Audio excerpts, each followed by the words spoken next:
국정원과 총리실 산하의 대테러센터는 이것을 위반하고 테러 지정 여부를 대법원 판결을 보고 판단하겠다고 그동안 미뤄왔습니다. 이 논리대로라면 대한민국에 테러가 발생을 하면 테러범에 대한 대법원 선고가 있을 때까지 몇 년씩 우리나라는 무대응 상태로 기다려야 한다는 그런 이야기인데, 총리님 이게 맞는 얘기입니까? 그 테러에 대한 규정 그 자체는 그 절차에 따라 먼저 진행되는 것이 맞다고 저는 개인적으로 보고 있습니다. 네, 대법원의 판결까지 기다려야 될 일은 아니지 않습니까? 네, 그렇게. 네, 이런 상식적이지 않은 일을 국정원이 이제 한 것입니다. 이것은 명백한 국정원의 직무유기 범죄라고 좀 생각하는데 어떻게 생각하십니까? 네, 국정원에서 원칙대로 처리했었어야 한다고 생각합니다. 네, 국정원이 이 사건을 테러로 지정하면 그에 맞는 대응책을 마련하고 동시에 테러 피해자를 보호하며 테러와 관련된 제보자를 보호하고 포상할 수 있게 됩니다. 테러 방지법에 그런 내용이 들어 있습니다. 국정원은 테러 피해자인 이재명 대표를 보호할 근거를 만들고 싶지 않았던 것이고요. 관련 제보가 있을까? 또 그것을 부추기게 될까? 그것을 두려워했던 게 아닌가 생각을 합니다. 총리님 어떻게 생각하십니까? 구체적인 정황은 제가 잘 알지 못합니다. 네. 또한 한덕수 국무총리도 국가 테러 대응 체계의 컨트롤 타워임에도 불구하고 아무 역할도 수행하지 않았습니다. 그건 국회에서 수없이 국조실에 책임 회피를 지적하면서 국정원의 입장만 기계적으로 전달하지 말고 적극적인 조치를 해라고 했음에도 불구하고 아무 조치를 하지 않았습니다. 이 역시 법령상 책임을 회피한 직무유기라고 보는데 어떻게 생각하십니까? 그때 더 취할 수 있는 조치를 취했으면 좋았겠다 생각합니다. 네, 테러방지법 6조에 보면 국무총리 소속 대테러센터는 국가 대테러 활동과 관련해서 임무 분담 및 협조사항 실무 조정을 수행하도록 되어 있습니다.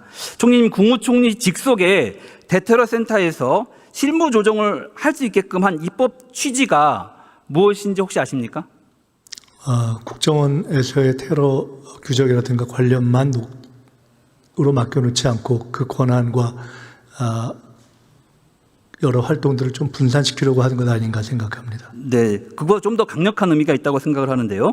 테러 방지법을 제정할 당시에 국회 정보위 검토 보고서를 보면 이런 내용이 있습니다.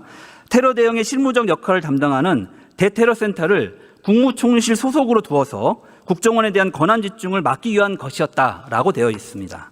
다시 말해서 이번 사건처럼 국정원이 테러 지정에 대한 권한을 오용하지 못하도록 테러 대응의 컨트롤 타워를 국무총리로 하고 그 실무를 총리실 소속의 대테러센터로 조정하도록 하여서 국정원을 통제하려고 한 것이 그 입법 취지라는 뜻이 되겠습니다. 현재 국가 대테러 체계 조직도에서도 그 점이 명확하게 드러납니다. 화면 보시면 나옵니다. 국정원은 대테러 대응 체계에서의 한 직무를 담당할 뿐 컨트롤 타워는 총리님을 위원장으로 하는 국가 테러 대책위원회입니다. 이처럼 명백한 권한을 행사하지 않고 국정원의 직무유기를 방임한 한덕수 국무총리 역시 직무유기 혐의의 수사 대상이 되어야 할 것이라고 생각합니다. 총리님, 올해 대통령 선거 본선거가 시작되기 직전인 5월 14일 국정원이 국무조정실 대테러센터에 이 사건과 관련된 입장을 밝혀왔는데 그 내용 알고 보고 받으셨습니까? 네, 들었습니다. 네, 내용이 뭡니까? 확실하게 테러라고 규정할 수 없다라는 취지의 내용이었던 것으로 알고 있습니다. 네, 이 사건에 대한 테러를 지정하지 않겠다는 취지의 발언, 그 합동조사팀을 구성하지 않겠다라는 그런 내용으로 답이 온 겁니다. 그런데 저희가 추가로 확인한 바에 따르면 국정원은 국조실의 테러 미지정 입장을 통보하기 한 달 전에 김상민 당시 국정원 특보를 시켜서 보고서를 작성했는데 그 제목이 야당 대표 커터칼 살인미수 사건의 테러 해당 여부입니다. 총리님, 이 보고서에 대해서 들어보셨습니까? 네. 네. 정말 황당한 일입니다. 범행 도구가 양날의 검을 개조한 산악용 칼이라는 사실은 수사와 재판 과정에서 명시적으로 드러난 그런 상황인데 어떻게 테러 대응 기관인 국정원에서 이런 보고서를 작성할 수 있는지. 저 화면에 보이는 칼이 커터칼과 같은 칼입니까? 상식적인 인식하고는 부합하지 않는 규정이라고 생각합니다. 그렇습니다. 이런 황당한 보고서를 작성한 인물 김상민이 누굽니까? 바로 김건희에게 그림을 선물해서 매간매직한 의혹으로 지금 수사를 받고 있는 인물 아닙니까? 공수처에는 윤석열 사단의 송창진이, 그리고 국정원에는 김건희 라인이 김상민이 포진한 채 국가 권력이 총동원돼서 이 사건을 축소, 왜곡, 은폐하는 데 일조해왔던 거 아닌가, 이런 생각을 하는데 총리님 어떻게 보십니까? 네, 뭐 그렇게 볼 수 있는 측면이 있다고 봅니다만 제가 그렇기 때문에 정확히 모릅니다. 국민 다수는 윤석열 정권의 수사기관이 사건의 배후나 그 진상에 대해 철저히 수사를 하지 않았다라고 의심을 하고 있습니다. 최근 구속된 소년보 목사의 극단적인 정치 사상, 그리고 암살 테러 당시에 제기되었던 의혹 중에 세계로 교회와의 연관성이 있음에도 불구하고 경찰은 이 사건에 대해서 세계로 교회와의 연관성에 대해서 수사하지 않았다는 사실을 제가 최근에 확인했습니다. 또 최근에 공개된 김충식 수첩에 따르면 세계로 교회, 손 목사, 아산 배방 부동산 7억이라고 하는 메모가 등장을 합니다. 만약 이것이 사실이라면 이 사건의 배후와 연관되어 있을 가능성이 매우 높은 그런 상황인데요. 전면적인 재수사가 필요한 상황 아니겠습니까? 저는 윤석열 정권이 이재명 대표를 끈질기게 죽이려고 했다고 생각을 합니다. 암살 테러 사건에 대한 축소, 왜곡, 은폐, 그 자체가 윤석열 정권의 정적 죽이기이자 2차 테러였다고 저는 규정을 합니다. 이와 관련해서 암살 테러 사건에 대한 상설 특검을 추진해야 한다, 이렇게 생각을 합니다. 총리님께서는 국가 테러 대책위원장으로서 지금이라도 윤석열 정권이 축소, 은폐한 이 사건을 바로잡기 위한 조치를 개시하실 의향이 있습니까?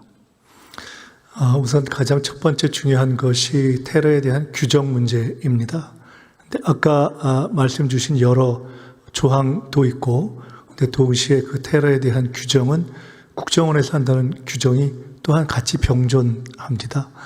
그렇기 때문에 우선은 국회 정보위 등을 통해서 국정원에서 현재 이 문제에 대한 조사가 이루어지고 있다고 제가 듣고 있기 때문에 이 문제를 먼저 한번 처리를 하는 방향으로 가면은 더 좀 효율적이지 않겠는가 하는 생각을 합니다만은, 그러한 과정의 경과 이후에 그 경과를 지켜보면서 지금 말씀하신 테러대책위원회 자체 차원에서 이것을 직접 접근해야 된다면 그때 판단하겠습니다. 네, 자리에 들어가셔도 좋습니다.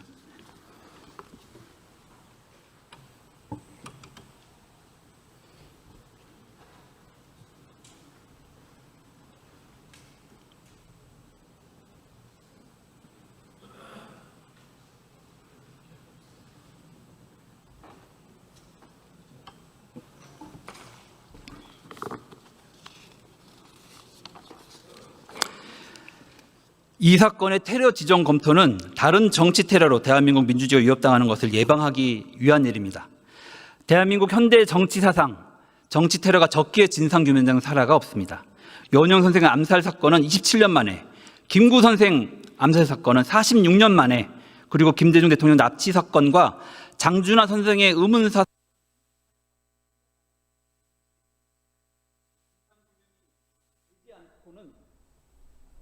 정치 테러를 근절할 수 없습니다.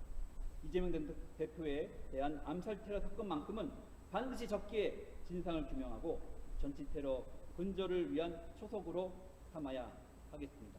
경청해 주셔서 감사합니다.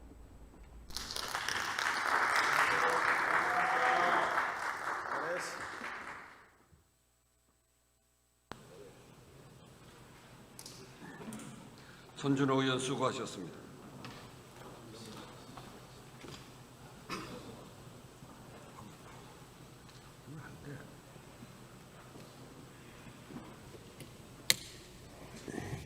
손준호 의원 수고하셨습니다. 다음은